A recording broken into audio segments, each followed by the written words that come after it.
حضرت یونس علیہ السلام دجلہ کے کنارے پر آباد عراقی شہر موصل میں پیدا ہوئے۔ آپ علیہ السلام حضرت ہود علیہ السلام کی اولاد میں سے تھے۔ موصل کے مقابل نینوا شہر تھا جو اس زمانے میں اپنے عروج پر تھا اور وہاں قوم سمود آباد تھی۔ نینوا کی آبادی 1,00,000 سے زیادہ تھی۔ حضرت یونس علیہ السلام کی عمر 28 سال تھی جب اللہ تعالیٰ نے انہیں اہلی نینوا کی رشد و ہدایت پر مامور فرمایا۔ حضرت یونس علیہ السلام ایک عرصے تک نینوا کے لوگوں کو توحید کی دعوت اور بت پرستی سے روکتے رہے، مگر قوم نے ان کی دعوت قبول کرنے سے صاف انکار کر دیا۔ صرف یہی نہیں، غرور و تکبر میں مبتلا قوم دیگر نافرمان قوموں کی طرح آپ علیہ السلام کی دعوت کا مذاق بھی اڑاتی رہی۔ جب ان کی سرکشی اور نافرمانی انتہا کو پہنچ گئی تو اللہ تعالیٰ نے حضرت یونس علیہ السلام کو حکم دیا کہ لوگوں کو آگاہ کر دو کہ 3 دن کے اندر اندر ان پر عذاب آنے والا ہے۔ آپ علیہ السلام نے قوم میں اس کا اعلان کر دیا۔ یہ سن کر قوم یونس علیہ السلام نے آپس میں مشورہ کیا تو اس بات پر ان سب کا اتفاق ہوا کہ یونس علیہ السلام کو کبھی جھوٹ بولتے نہیں دیکھا گیا، لہٰذا ان کی بات نظر انداز نہیں کرنی چاہیے۔ مشورے میں یہ بھی طے ہوا کہ دیکھا جائے کہ اگر یونس علیہ السلام رات بستی کے اندر اپنے گھر میں مقیم رہتے ہیں تو سمجھ لو کہ کچھ نہیں ہوگا، اور اگر وہ یہاں سے کہیں اور چلے جاتے ہیں تو یقین کر لو کہ صبح عذاب ضرور آئے گا۔ حضرت یونس علیہ السلام رات کو اس بستی سے نکل گئے۔ صبح ہوئی تو عذابی الہی ایک سیاہ دھوئیں اور بادل کی شکل میں بستی والوں کے سروں پر منڈلانے لگا۔ جب وہ ان کے قریب ہونے لگا تو لوگوں کو یقین ہو گیا کہ اب وہ سب ہلاک ہونے والے ہیں۔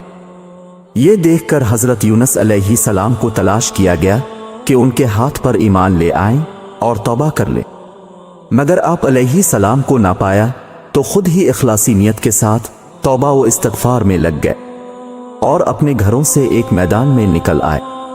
عورتیں، بچے اور جانور سب اس میدان میں جمع کر دیے گئے۔ تمام بستی والے ٹاٹ کے کپڑے پہن کر عجز و انکساری کے ساتھ توبہ کرنے اور عذاب سے پناہ مانگنے میں اس طرح مشغول ہوئے کہ پورا میدان آہو بکا سے گونجنے لگا۔ اللہ تعالیٰ نے ان کی توبہ قبول فرما لی اور عذاب ان سے ہٹا دیا۔ ادھر حضرت یونس علیہ السلام بستی سے باہر اس انتظار میں تھے کہ اب اس قوم پر عذاب نازل ہوگا۔ ان کے توبہ و استغفار کا حال انہیں معلوم نہ تھا۔ جب عذاب ٹل گیا تو انہیں فکر ہوئی کہ اب تو قوم مجھے جھوٹا قرار دے دے گی، کیونکہ میں نے اعلان کیا تھا کہ 3 دن کے اندر عذاب آ جائے گا۔ اس قوم کا قانون تھا کہ جس شخص کا جھوٹ معلوم ہو اور وہ اپنے کلام پر کوئی شہادت پیش نہ کر سکے تو اسے قتل کر دیا جاتا۔ تو یونس علیہ السلام کو فکر ہوئی کہ انہیں بھی جھوٹا قرار دے کر قتل کر دیا جائے گا۔ اس رنج و غم اور پریشانی کے عالم میں اس شہر سے نکل جانے کا ارادہ کر کے چل دیے، یہاں تک کہ بحیرہ روم کے کنارے پہنچ گئے۔ وہاں ایک کشتی دیکھی جس میں لوگ سوار تھے۔ آپ علیہ السلام کو ان لوگوں نے پہچان لیا اور کرائے کے بغیر سوار کر لیا۔ کشتی روانہ ہو کر جب وسط میں پہنچی تو اچانک رک گئی، اب آگے بڑھتی ہے اور نہ پیچھے۔ کشتی والوں نے منادی کی کہ ہماری اس کشتی میں کوئی ظالم گناہگار ابھاگا ہوا غلام سوار ہو جاتا ہے تو یہ کشتی خود بخود رک جاتی ہے۔ ایسے آدمی کو چاہیے کہ خود کو ظاہر کر دے تاکہ اس کی وجہ سے سب پر مصیبت نہ آئے۔ اس پر حضرت یونس علیہ السلام بول اٹھے کہ وہ بھاگا ہوا غلام گناہگار میں ہی ہوں، کیونکہ اپنے شہر سے نکل کر کشتی میں سوار ہونا ایک طبعی خوف کی وجہ سے تھا، حکم الہی نہ تھا، اور اللہ تعالیٰ کے حکم کے بغیر یوں چلے آنے کو حضرت یونس علیہ السلام کی پیغمبرانہ شان نے ایک گناہ قرار دیا کہ پیغمبر کی کوئی نقل و حرکت حکم الہی کے بغیر نہیں ہونی چاہیے تھی۔ بہرحال آپ علیہ السلام نے فرمایا کہ مجھے دریا میں ڈال دو تو تم سب اس عذاب سے بچ جاؤ گے، مگر کشتی والے اس پر تیار نہ ہوئے، بلکہ انہوں نے قرعہ اندازی کی تاکہ جس کا نام نکلے اسے دریا میں ڈالا جائے، لیکن قرعہ اندازی میں بھی آپ علیہ السلام ہی کا نام نکل آیا۔ لوگوں کو اس پر تعجب ہوا تو کئی مرتبہ قرعہ اندازی کی گئی اور ہر مرتبہ اب ہی کا نام آتا رہا۔ ایک طرف قرآن اندازی میں نام نکلنے پر اب علیہ السلام کو دریا میں ڈالے جانے کا سامان ہو رہا تھا، دوسری طرف ایک بہت بڑی مچھلی اللہ تعالیٰ کے حکم پر کشتی کے قریب منہ کھولے موجود تھی کہ اب علیہ السلام کو اپنے پیٹ میں جگہ دے۔ حضرت یونس علیہ السلام جیسے ہی پانی میں گئے، مچھلی نے فوراً انہیں اپنے پیٹ میں لے لیا۔ حضرت عبداللہ بن مسعود رضی اللہ تعالیٰ عنہ نے فرمایا کہ حضرت یونس علیہ السلام اس مچھلی کے پیٹ میں 40 روز رہے، یہ انہیں زمین کی تہ تک لے جاتی اور دور دراز کی مسافتوں میں پھراتی رہی۔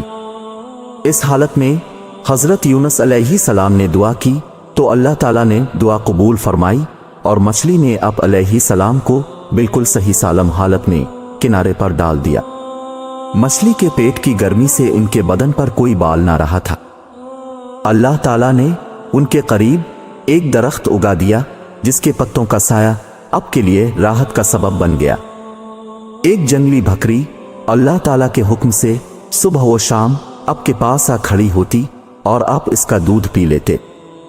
جب یونس علیہ السلام مکمل طور پر صحت یاب ہو گئے تو انہوں نے اپنا مشن مکمل کرنے کے لیے واپس نینوا کا سفر کیا۔ اپنے آبائی شہر پہنچ کر یونس علیہ السلام حیران رہ گئے۔ نینوا کی پوری آبادی اسلام قبول کر چکی تھی اور ان کی آمد کا انتظار کر رہی تھی۔ یونس علیہ السلام نے اپنی قوم کے ساتھ مل کر اپنے رب کو سجدہ کیا اور اس کی تمام نعمتوں کا شکریہ ادا کیا۔ حضرت یونس علیہ السلام واحد پیغمبر تھے جن کی پوری امت نے اسلام قبول کیا۔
نبی کریم صلی اللہ علیہ وسلم نے فرمایا، جس شخص نے چوسر کھیلی تو گویا اس نے اپنے ہاتھ کو خنزیر کے خون اور گوشت سے رنگ لیا۔